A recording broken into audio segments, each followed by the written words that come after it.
कर्म योग के बारे में अर्जुन ने पूछा, हे जनार्दन, यदि आपके मन में कम बुद्धि श्रेष्ठ है तो केशव मुझे इस घोर कर्म में क्यों लगाते हो? मिले हुए वचनों से आप मेरी बुद्धि को भ्रम में डाल रहे हैं। निश्चय करके मुझे बताइए जिससे मैं कल्याण को प्राप्त होऊं।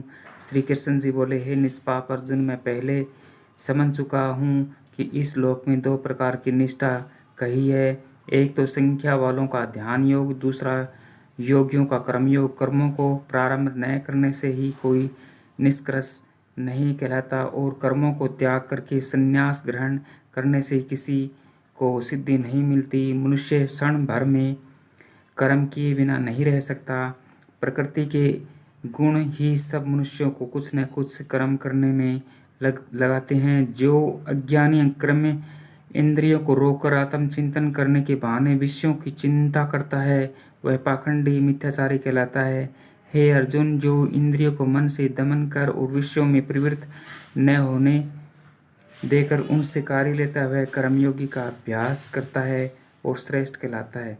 अपने धर्म के अनुसार नियमित कर्म करने से कर्म को करना अच्छा है।